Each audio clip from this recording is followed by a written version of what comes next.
Olá, amigos da Novo Tempo, sejam bem-vindos mais uma vez ao seu programa Bíblia Fácil. Estamos na primeira temporada do livro do Apocalipse. Já estudamos em 2 últimas semanas os capítulos 1, 2 e 3. E hoje, na nossa terceira semana, chegamos ao capítulo 4 de Apocalipse. Vamos estudar aqui, nesse capítulo, um tema muito interessante a respeito do trono de Deus. Nós vamos compreender melhor sobre o governo de Deus, aonde está o seu trono e quais as pessoas assistem a Deus nesse trono. Iremos falar também sobre um livro selado com 7 selos e a necessidade que João viu em que esses selos fossem abertos. Está começando mais um Bíblia Fácil e você é muito bem-vindo. Eu queria aproveitar e conversar agora com mais um dos nossos convidados, porque a cada semana nós vamos conhecer um pouquinho melhor a estes que estão conosco aqui no Cevisa. E agora vamos conhecer um pouquinho melhor sobre o Santer. Santer já disse para nós que mora em Brasília, é isso, Santer? Isso mesmo. Só que você não nasceu em Brasília, né? Eu nasci em Formosa, Goiás. Em Formosa, Goiás. Fale um pouquinho para mim sobre sua família, Santer. Bom, eu sou filho de um casal de senhores, né? Teve 15 filhos. 15 filhos. Você teve 14 irmãos? Eu e 14 irmãos. Casei, né? 3 vezes, né? Finalmente com Maria, que é minha prima. E tenho 5 filhos. E ela 2, né? E eu trabalho em Brasília desde 58. Desde 58? Desde 58. Mas que bom ter você aqui, viu? Muito obrigado. Já tinha vindo a São Paulo? Parece que... Muito, eu já fui funcionário do Jornal Estado de São Paulo. Ah, aqui também, você não tinha vindo nessa região aqui ainda? Eu não vi, eu era funcionário em Brasília, mas eu vinha sempre. Okay. Aliás, no começo eu gostava muito das praias de São Paulo, né? Vinha sempre nas praias aqui de São Paulo. Ok, mas que bom. Que bom agora poder ter você aqui no Cevisa com a gente, né? Ao longo desse período estudando a Bíblia, o livro do Apocalipse. Está gostando do estudo do livro? Eu leio a Bíblia há 26 anos, toda. De janeiro a dezembro, pelas meditações matinais, né? Uhum. Que eu recebo de uma irmã, a caçula, que é adventista também, e ela faz questão de me dedicar ao livro de meditações, por isso que eu sei que são 26 anos. Todo ano ela dedica, e então o primeiro foi há 26 anos atrás. E eu sigo religiosamente a Bíblia durante esses 26 anos. Mas todos os dias, inclusive hoje. Inclusive hoje. Que bom. E hoje vamos conhecer um pouquinho mais sobre o Apocalipse e um tema muito especial que nós temos aqui tratar hoje, que é a respeito do trono de Deus. Agora, nós vamos, como é nosso hábito, fazermos uma oração pedindo a Deus a bênção para o estudo. Você que nos acompanha em casa, se você puder, participe também desta oração, pedindo a bênção de Deus para o estudo do livro do Apocalipse. Pai querido, muito obrigado por estarmos reunidos em condições tão favoráveis para estudarmos a Tua Palavra. Suplicamos agora que quando mais uma vez abriremos o livro do Apocalipse, o Teu Espírito Santo venha e nos ajude a compreender mais a respeito da Tua vontade e a entendermos como funcionam as coisas nesse universo, em nosso planeta, e a descobrirmos de que existe um Deus que governa acima das ações humanas. É a nossa oração em nome e por amor de Jesus. Amém. Quando falamos a respeito do trono de Deus ou de um trono, a ideia que vem à nossa mente é a ideia de um rei, um soberano, um monarca, alguém que está no comando. Não é essa a ideia do trono que nós temos hoje? Pois bem, quando chegamos em Apocalipse 4, nós vamos entender como o nosso planeta é governado. Não dá para você a impressão de que às vezes as coisas parecem fora do curso? Quando olhamos, por exemplo, para uma Primeira Guerra Mundial, lá nos idos de 1914 até 1918, quando essa Primeira Guerra ceifou cerca de 19 milhões de vidas, a pergunta que fica em nossa mente é: existe alguém controlando o universo? Existe alguém controlando o nosso planeta? A Segunda Guerra Mundial, segundo alguns dados, ceifou 83 milhões de vidas. Existe alguém, de fato, no controle? O que dizer dos fenômenos naturais, como, por exemplo, essa catástrofe que aconteceu ou se abateu sobre a Indonésia em 2004? Nessa grande tsunami Lembram vocês que foram 226 mil mortes nessa tsunami? A natureza parece estar fora de controle. A pergunta é: existe alguém governando? E quando olhamos para a história humana, o sofrimento humano, as tragédias que se abatem, e a gente podia falar das tragédias que estão hoje na mídia, pais matando filhos, filhos matando pais. Alguém está no controle? De fato, muitas vezes o homem tenta controlar. E quando seres humanos mal intencionados tentam controlar, o resultado é a desgraça e a miséria, como aconteceu com Adolf Hitler, que levou à morte milhares, não só de judeus. Pois bem, Apocalipse 4 nos ensina que há um Deus que está no controle, um Deus que está sentado no seu trono, e é desse trono que ele governa. Eu queria que você lesse comigo o primeiro capítulo, verso 1, Apocalipse 4, verso 1. Depois destas coisas olhei, e eis não somente uma porta aberta no céu, como também a primeira voz que ouvi, como de trombeta, a falar comigo, dizendo: sobe para aqui, e te mostrarei o que deve acontecer depois dessas coisas. Quando João tem essa visão do capítulo 4, ele diz: depois dessas coisas olhei, e eis uma porta aberta no céu. É um convite para que João venha e entre no céu. Aonde está essa porta no céu? A gente imagina que essa porta seja a porta do santuário, aonde está o trono de Deus. Você se lembra lá no antigo Israel que havia um santuário? Lembra que esse santuário tinha 2 compartimentos, um chamado Santo e um Santíssimo, e que no compartimento Santíssimo estava a Arca da Aliança. Esta Arca da Aliança tinha um brilho sobre ela, que nós chamamos de Shekinah. Esse brilho representava a presença de Deus, ou seja, o trono de Deus. A ideia que a Bíblia nos dá é que ele está no santuário. Então João recebeu um convite para entrar no santuário e para ver o que acontecia ali nesse santuário. E quando João chega até esse santuário, ele tem uma visão que ele relata assim, versos 2 e 3. Imediatamente eu me achei em espírito, e eis armado no céu um trono, e no trono alguém sentado. Verso 3. E esse que se acha sentado é semelhante no aspecto à pedra de jaspe e de sardônio, e ao redor do trono há o quê? Um arco-íris, semelhante no aspecto à esmeralda. Interessante que João viu um trono, no trono ele diz assim: alguém estava sentado. Ele vai descrever depois quem é que está sentado, mas ele diz que ao redor do trono havia também o quê? Um arco-íris.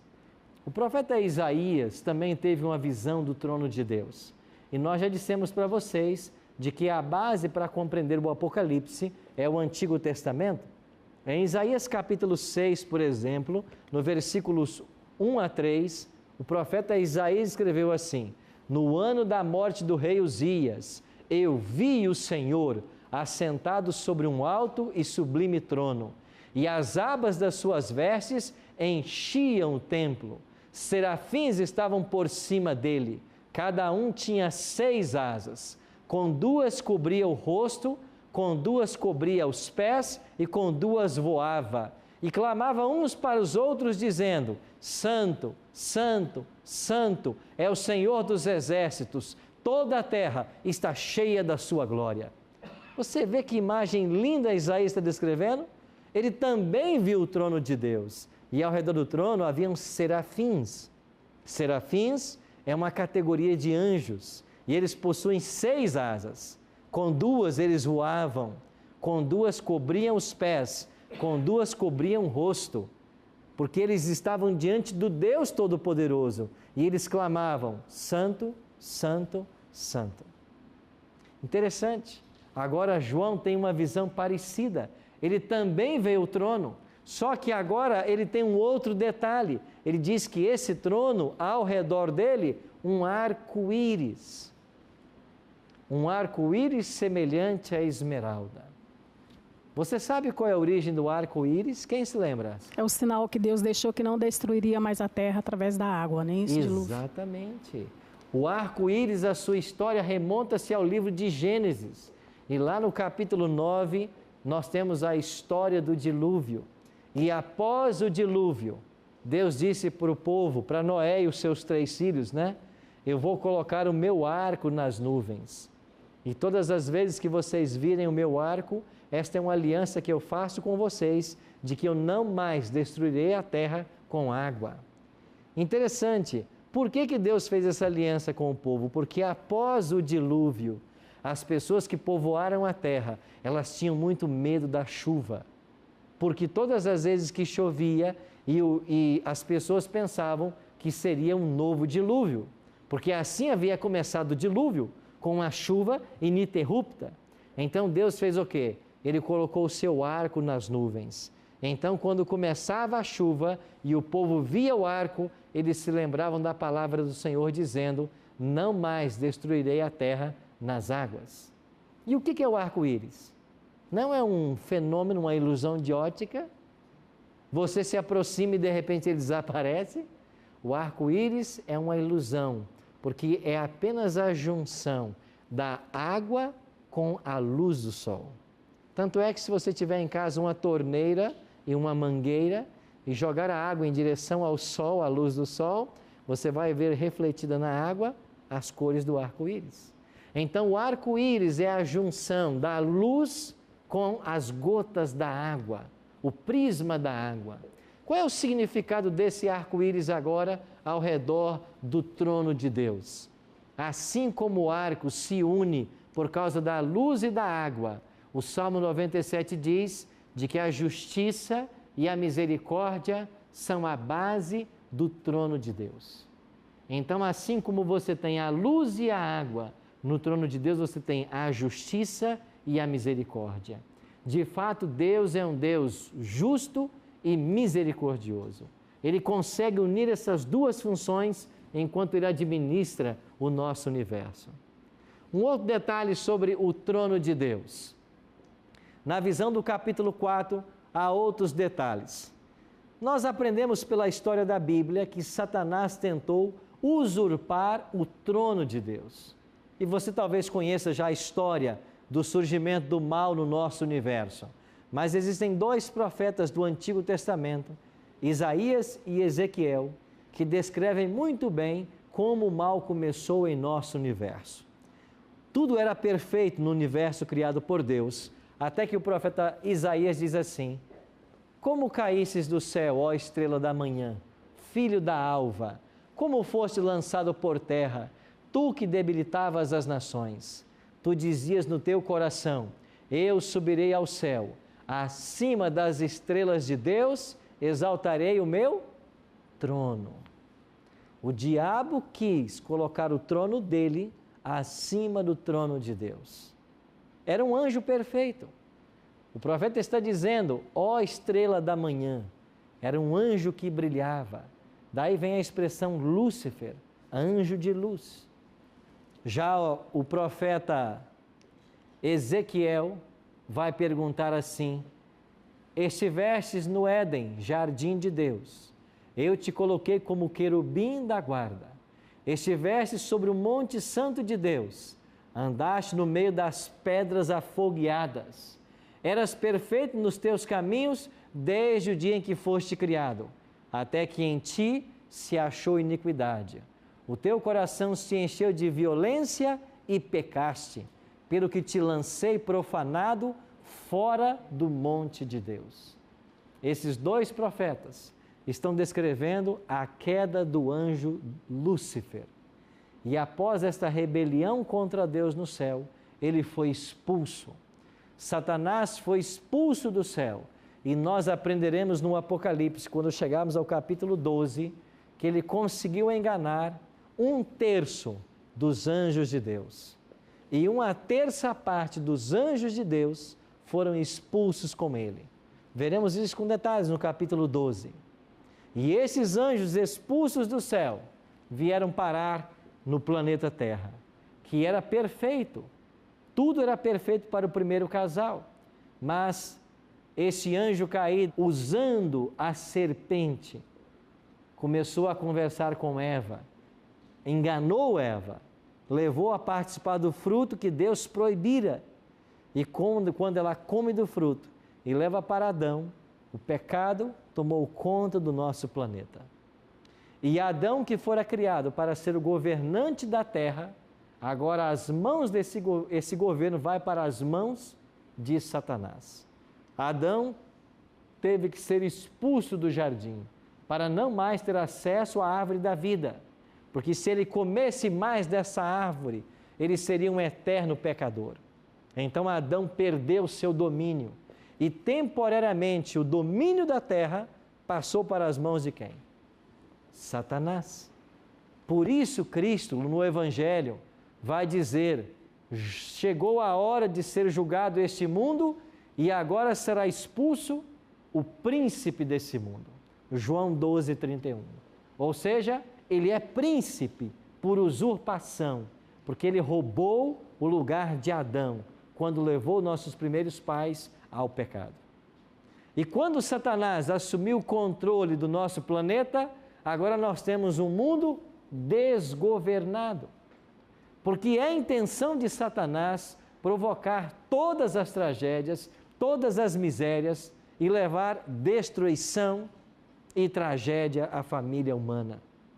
Às vezes você se pergunta, por que o nosso mundo é como é? Por que coisas más acontecem a pessoas boas? Por que inocente sofre? É porque o diabo, temporariamente, está governando esse mundo. E ele usa do seu poder, da sua influência, para levar à miséria, à desgraça à humanidade. Ele estuda os fenômenos naturais para provocar as catástrofes que nós vemos hoje em dia. Por isso, nós devemos estar cientes de que as tragédias que nós consideramos naturais, como do mundo natural, elas possuem o dedo do diabo. O diabo levou o planeta a um descontrole total e ele procura, através da agressão ao próprio planeta, provocar as convulsões naturais, assim chamadas, e levar miséria às pessoas. Mas a Bíblia tem uma boa notícia. Esse controle que está nas mãos de Satanás está com os dias contados. Isso voltará para o controle de Deus. É isso que ensina o capítulo 4 de Apocalipse. Ensina que Deus está no trono. Não só isso, ele é assistido por seres celestiais. E o Apocalipse fala desses seres celestiais. Olha para o versículo 4. Apocalipse capítulo 4, verso 4. Ao redor do trono há também 24 tronos, e assentados neles 24 anciãos, vestidos de branco, em cujas cabeças estão coroas de ouro. Você talvez já leu esse texto várias vezes e se perguntou: quem são esses 24 anciãos que estão ao redor do trono? Sentados também em tronos. Pois bem, o Apocalipse diz para nós que eles estão sentados em tronos, vestidos de branco, com coroas na cabeça e assistem ao governo de Cristo. Essas informações da Bíblia nos levam a uma conclusão. Esses 24 anciãos são pessoas que já passaram pela experiência humana, por esta terra, e hoje assistem a Deus nos negócios do universo. Por que nós concluímos que sejam pessoas que já moraram aqui nessa terra, seres humanos que hoje estão no céu? Primeiro, porque eles estão hoje sentados em tronos. Lembra das 7 igrejas que nós estudamos aqui? No capítulo 3, verso 21, há uma promessa. Diz aí Apocalipse capítulo 3, verso 21, é a promessa que é feita à igreja de Laodiceia, a última igreja. E o que é prometido à igreja de Laodiceia? Ao vencedor, dar-lhe-ei sentar-se comigo aonde? No meu trono, assim como também eu venci e me sentei com meu Pai no seu trono. O trono na Bíblia é prometido para os vencedores. Se você tem 24 anciãos em 24 tronos, isso quer dizer que eles são vencedores. Mais que isso, eles têm coroas na cabeça. Na Bíblia, a coroa é símbolo de vitória. E tanto é que na carta às 7 igrejas foi dito: guarda a tua coroa para que ninguém a roube. Ou seja, a coroa na Bíblia é para os vitoriosos. Então nós imaginamos de que esses seres são pessoas que viveram aqui, foram vitoriosos sobre o pecado e Deus já os levou para os céus. Quem poderiam ser essas pessoas? Olhe um texto interessante do Evangelho para nós vermos quem poderiam ser. Mateus 27, 50 fala da morte de Cristo e o texto diz assim: e Jesus, clamando outra vez com grande voz, rendeu o espírito. E eis que o véu do templo se rasgou em dois, de alto a baixo, e tremeu a terra, fenderam-se as pedras, abriram-se os sepulcros, e muitos corpos de santos que dormiam foram o quê? Ressuscitados. E saindo dos sepulcros, depois da ressurreição dele, entraram na cidade santa e apareceram a muitos. O que o Evangelho de Mateus está dizendo? Que quando Cristo morre, muitas sepulturas se abriram. E quando ele ressuscita, no domingo pela manhã, muitos também ressuscitam após a ressurreição dele. Quem são esses que ressuscitaram? São fiéis seguidores de Cristo, que certamente morreram antes que Cristo tivesse morrido. Agora eles são levados para os céus. Eles ressuscitaram, já foram para os céus. Então há uma possibilidade que estes façam parte dos 24 anciãos. E qual é o nome que vem à sua mente dos fiéis filhos de Deus que morreram antes de Cristo?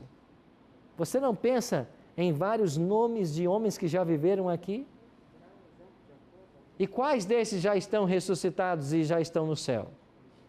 A Bíblia fala em Moisés, que já está no céu. Enoque não andou com Deus e Deus o tomou para si. Então estes que a Bíblia diz que já ressuscitaram, podem ser parte desses. E esta ressurreição aqui fala de pessoas que nós não sabemos quem são, mas então podem ser esses que assistem junto ao trono de Deus. Nós iremos para o intervalo e quando voltarmos, iremos descobrir que além dos 24 anciãos, há um outro grupo que assessora no trono de Deus. Já já estaremos de volta.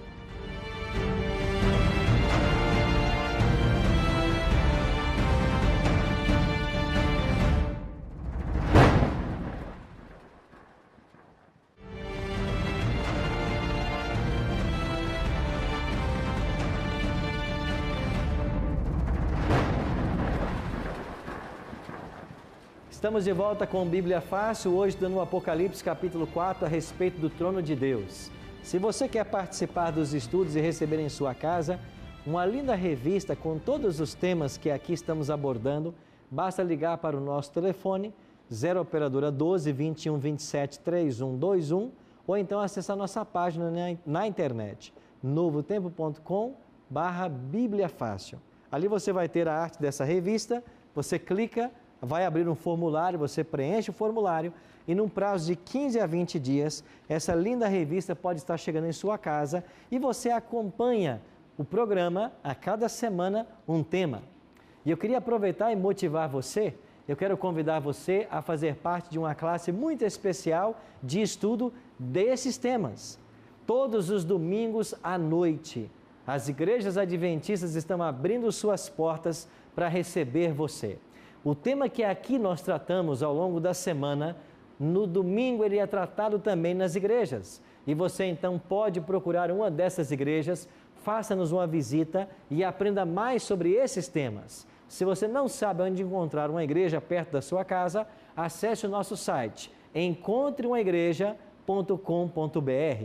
encontreumaigreja.com.br. Lá você coloca a sua cidade, o seu bairro e você vai encontrar uma igreja pertinho da sua casa. No domingo à noite, nós estamos estudando em classes bíblicas esse mesmo tema, ou mesmo durante o nosso culto, e você é convidado a fazer parte desse estudo. Terminamos o primeiro bloco falando sobre os 24 anciãos, e parece que Patrícia tinha uma pergunta. Pastor, então, já existem seres humanos no céu. A Bíblia fala nominalmente de alguns, né? Nós mencionamos no primeiro bloco Elias, Moisés, Enoque, esses já estão lá. Agora, o texto de Mateus 27 falam de alguns que ressuscitaram e foram. Nós não sabemos quem são. Sim. Mas imaginamos que esses podem ser, então, os 24 anciãos. Sim, e eu gostaria de saber, então, qual é a função desses seres humanos no céu? Se eles podem interceder pelas pessoas que aqui estão, qual seria a função? A sua pergunta é muito boa, porque quando você fala em intercessão, muitas pessoas pensam que quem está no céu, os seres humanos santos que já viveram aqui, eles podem ter um papel mediador entre nós e Deus. Bom, a Bíblia diz, e o apóstolo Paulo é quem trata desse assunto na sua primeira carta a Timóteo, ele diz assim: nós só temos um mediador entre Deus e os homens, Jesus Cristo, homem. Só há um mediador. Ninguém pode estar entre Deus e o ser humano pecador. Pode ser que você que está me assistindo tenha o hábito de orar, de buscar a ajuda de alguns dos santos que já viveram nessa terra, como Pedro, Paulo e outros mais. Deixa eu dizer com muito carinho uma verdade para você. Eles não podem ajudar você. Primeiro porque a Bíblia não diz que Pedro e Paulo estejam no céu. Mas pastor, não pode estar entre esses aqui? Não.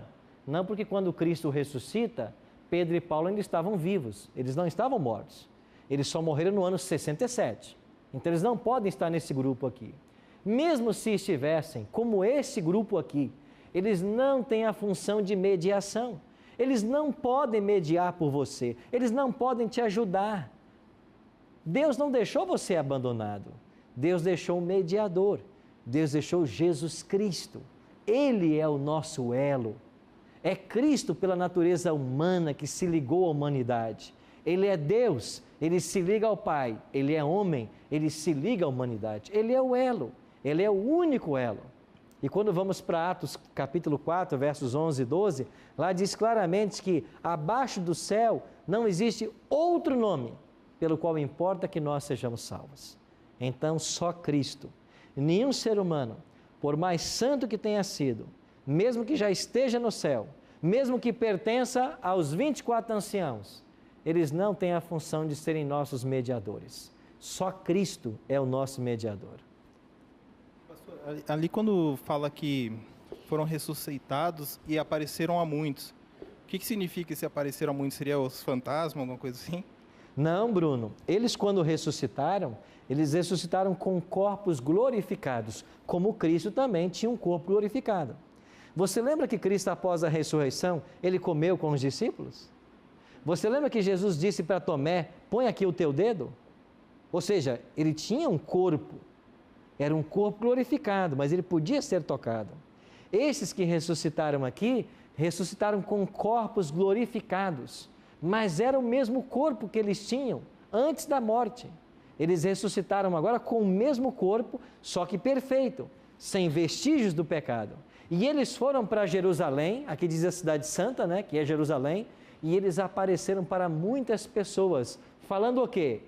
Nós morremos pelo Evangelho, Cristo nos ressuscitou, Ele está vivo, Ele é a esperança para vocês.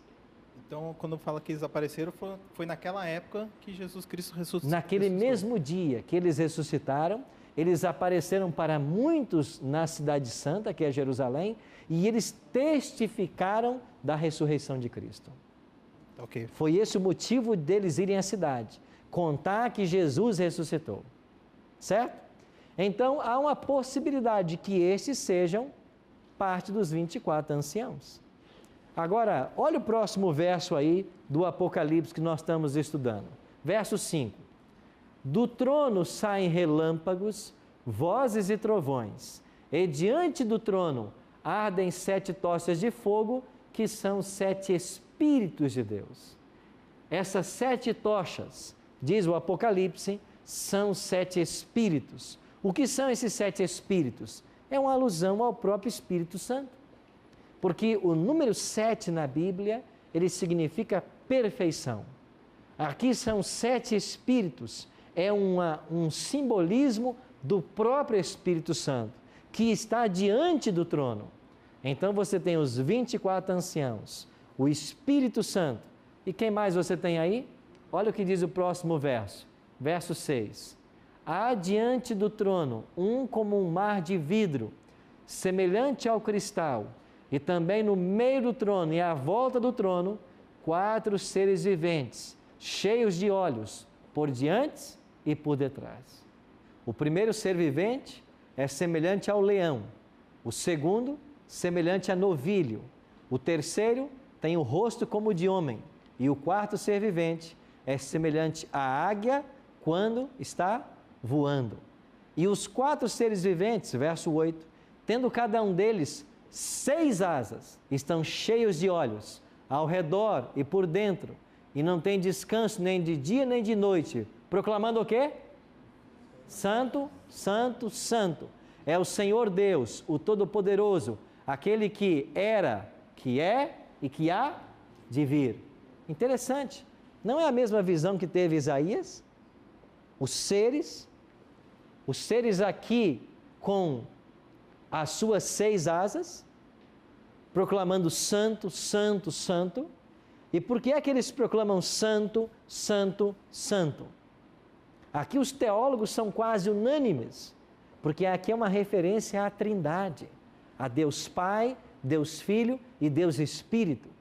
Lá na visão de Isaías, o hebraico diz Kadosh, eles dizem Kadosh, Kadosh, Kadosh, santo 3 vezes, é uma referência à Trindade, Deus Pai, Deus Filho, Deus Espírito. Eles adoram a Deus constantemente. Mas aí vem uma pergunta: quem são esses 4 seres viventes? O que eles representam?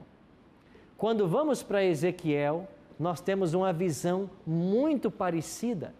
E no finalzinho desse texto, versículo 10, olha o que diz lá: a forma de seus rostos era como de homem, rosto de leão, rosto de boi e também rosto de águia. Eu disse para vocês que o livro do Apocalipse tem a sua resposta no Antigo Testamento. E as mesmas formas que aparecem aqui no Apocalipse 4 já estavam no livro de Ezequiel. Um ser vivente tem a aparência de leão, um outro tem a aparência de boi, o Apocalipse disse novilho, aqui tem uma aparência de águia e também um rosto como de homem. Eles estão contemplando a mesma cena, só que com séculos de distância. Pois bem, como podemos concluir quem são esses 4 seres viventes? Temos que voltar mais uma vez ao Antigo Testamento. Lembra do povo de Israel? Deus mandou que eles construíssem um santuário e eles viviam em tribos. Eram 12 os filhos de Jacó, daí 12 as 12 tribos de Jacó. Depois Deus mudou o nome de Jacó para Israel, 12 tribos de Israel. Estas 12 tribos, elas sempre se acampavam ao redor do santuário. Você sabe que eles peregrinaram 40 anos. E quantas vezes esse santuário foi mudado nesses 40 anos? Porque à medida que o povo caminhava, eles tinham que desarmar o santuário e tornar a armar. E nesses 40 anos, esse santuário foi mudado 41 vezes, até que ele foi fixado lá em Siló. Mas nessas viagens pelo deserto, as tribos se acampavam ao redor do santuário. E eram 12 as tribos, mas das 12, haviam 4 tribos que eram as tribos líderes. Quem eram elas? Judá, Efraim, Rúben e Dan. Cada uma governava sobre outras 2 tribos. Então eram 12, mas 4 eram as tribos líderes.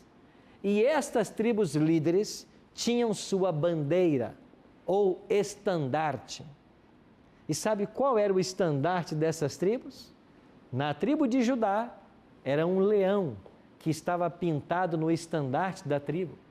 Daí vem a expressão no Apocalipse, que nós vamos estudar, o leão da tribo de Judá. Na tribo de Efraim havia um boi. Na tribo de Ruben, a caricatura de um homem. E na tribo de Dan, uma águia voando. É daqui que a imagem está sendo emprestada. Mas, pastor, aonde está na Bíblia essa informação aqui? Ela não está na Bíblia. Esta informação são de escritos extra-bíblicos, documentos judaicos, que falam a respeito do povo de Israel, de como eles funcionavam. Interessante, então os 4 seres viventes é uma primeira alusão às tribos líderes em Israel, mas também eles referem-se ao próprio Cristo. Por quê? Porque os 4 evangelhos que falam de Jesus, eles pintam características diferentes sobre o Cristo. Por exemplo, quando você lê Mateus, a nota tônica de Mateus, que Jesus, ele é rei. Assim como o leão é considerado o rei no reino animal. Olha, por exemplo, Mateus 25, 34. Então dirá o rei, os que estiverem à sua direita, vinde benditos de meu Pai. Quando Cristo foi crucificado, Mateus 27, 37, em cima da sua cabeça puseram uma acusação. Este é o rei dos judeus. Então a nota tônica de Mateus é que Jesus é rei. Então Mateus, o primeiro evangelho, está comparado agora ao leão, que estava no estandarte da primeira tribo, Judá. Quando você vai para o segundo evangelho do Novo Testamento, qual é o segundo evangelho? Marcos.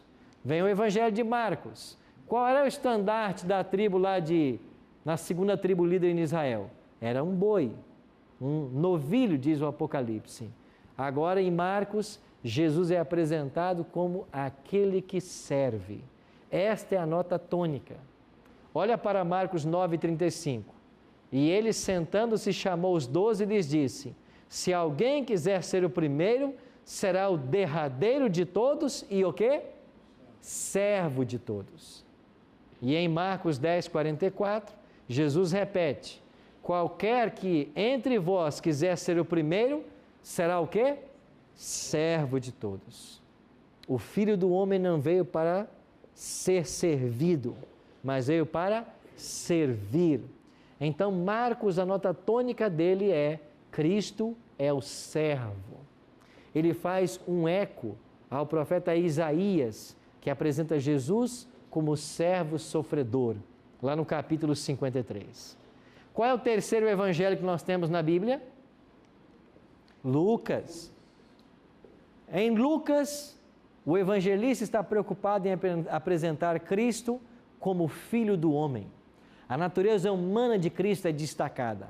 Lucas 4 diz assim: durante 40 dias foi tentado pelo diabo, e naqueles dias não comeu coisa alguma.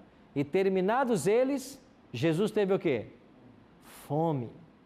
Olha para Lucas 9,56.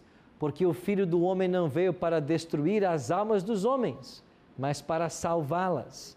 Ou seja, Cristo é apresentado em Lucas em suas necessidades humanas. Ele teve fome. João capítulo 4 diz que ele teve sede.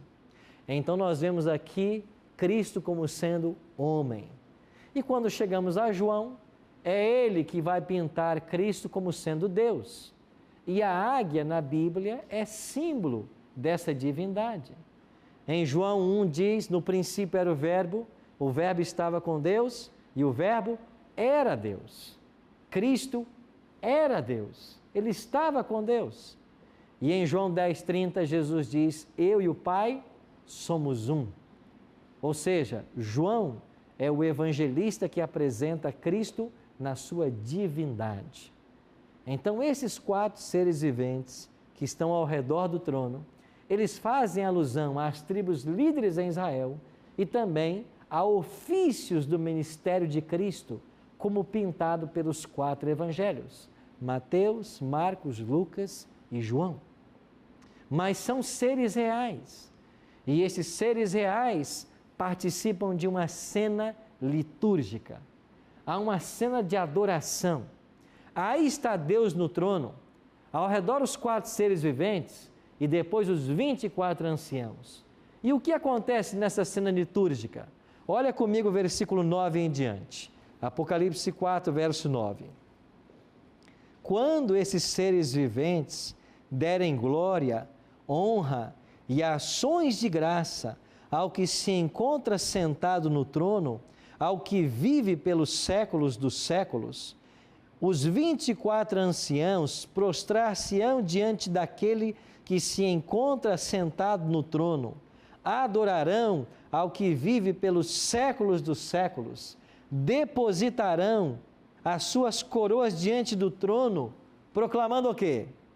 Tu és digno, Senhor e Deus nosso, de receber glória, honra e poder, porque todas as coisas tu criaste, sim, por causa da tua vontade, vieram a existir e foram criadas. Por que é que esses seres celestiais estão adorando a Deus?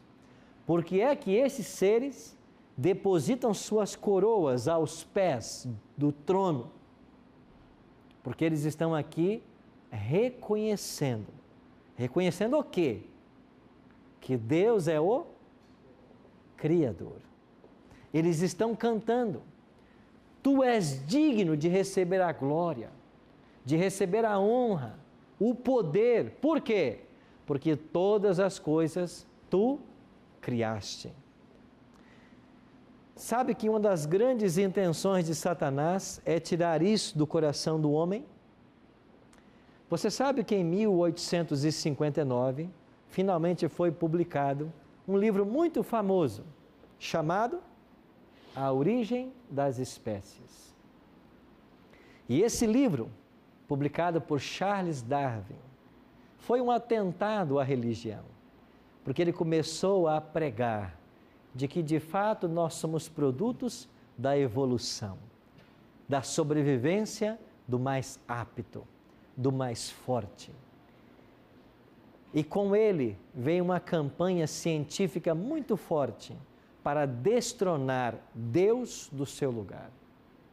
Daí vieram os filósofos existencialistas, dizendo que o ser humano, ele chega no mundo como um meteoro. Ele não tem nem origem e nem destino.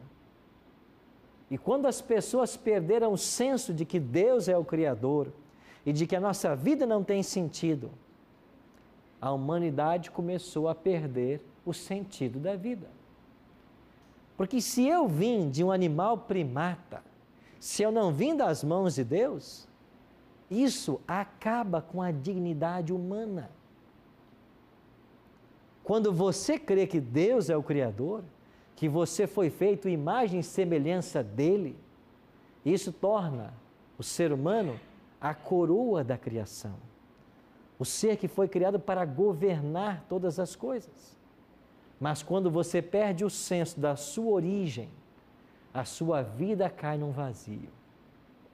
Não é isso que a ciência tenta muito fazer hoje? Quantas reportagens a mídia tem veiculado, no Brasil mesmo, falando a respeito de como as coisas surgiram, do processo evolutivo, da vida que foi se aperfeiçoando, e Deus fica completamente de lado, é colocado num canto. O que acontece quando um líder religioso, como um papa, vai para a mídia e diz que o livro de Gênesis não é um livro literal, aquilo não é uma história literal, é apenas uma alegoria. De fato, não houve um Adão e Eva como a Bíblia descreve. Ora, se não houve um Adão e Eva, também não houve um pecado. E se não houve um pecado, não precisamos de um Salvador. Você percebe que o pensamento cristão está sendo atacado em suas bases? O que esses seres estão clamando no céu e louvando o Senhor é santo. Ao Senhor tem que ser dado o poder, a glória, a honra, porque tu criaste. Todas as coisas vieram a existir por tua vontade.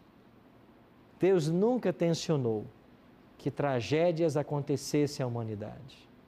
Deus nunca quis que os oceanos um dia entrassem pelo continente e matassem 226 mil pessoas.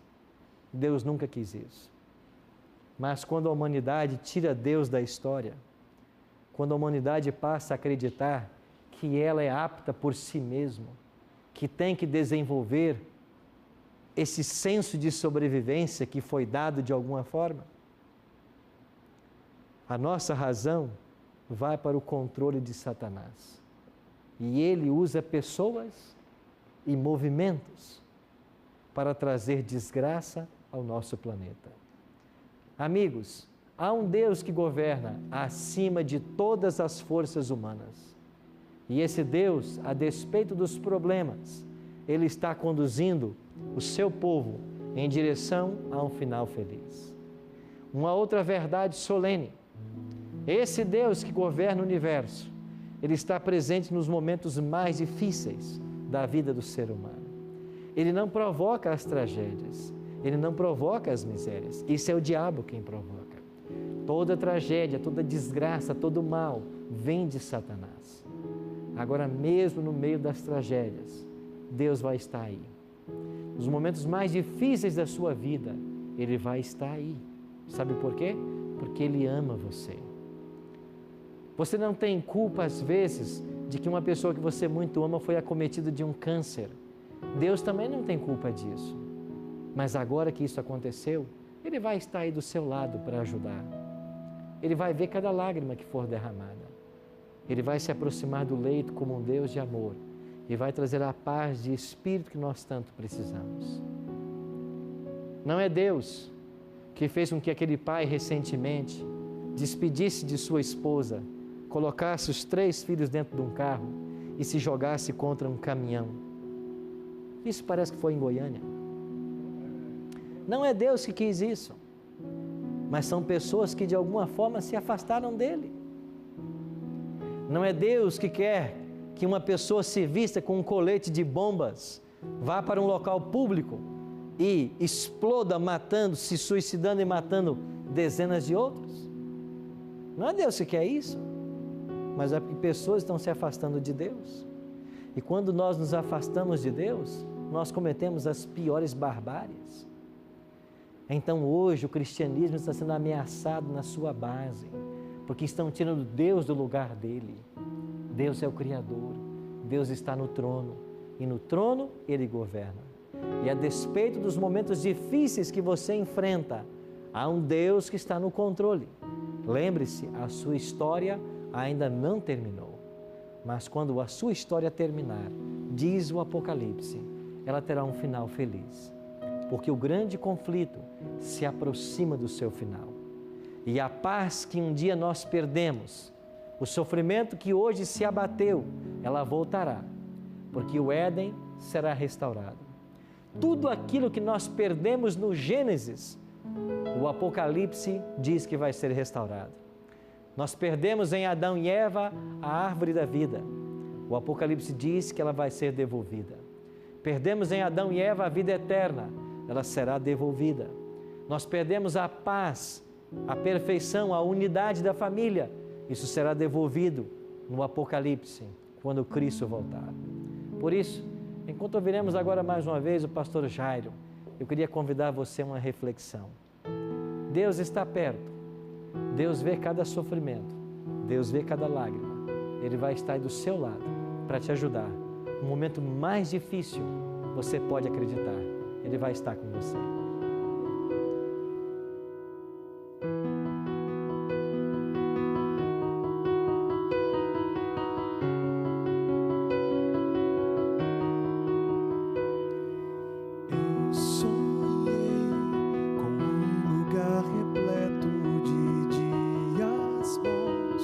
E sons indescritíveis a ecoar no céu.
percebi que enfim valeu a pena tentar seguir, crendo na promessa de quem jamais se enganou. Meu Senhor pagou o que eu devia e seu amor me deu uma nova vida e livre sou para entrar num lugar onde o amor expulsa o medo e lança fora todos os efeitos de meu pecar. Quando o dia amanhecer, quero abrir os olhos para ver quem me deu razão pra sonhar. Um lugar onde o amor expulsa o medo e lança fora todos os efeitos de meu pecar. Quando o dia amanhecer, quero abrir os olhos para ver quem me deu razão pra sonhar.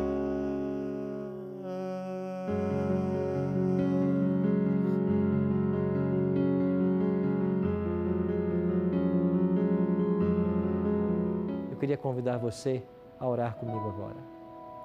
Pai Santo, nós entendemos que um dia viemos das Tuas mãos e voltaremos para elas.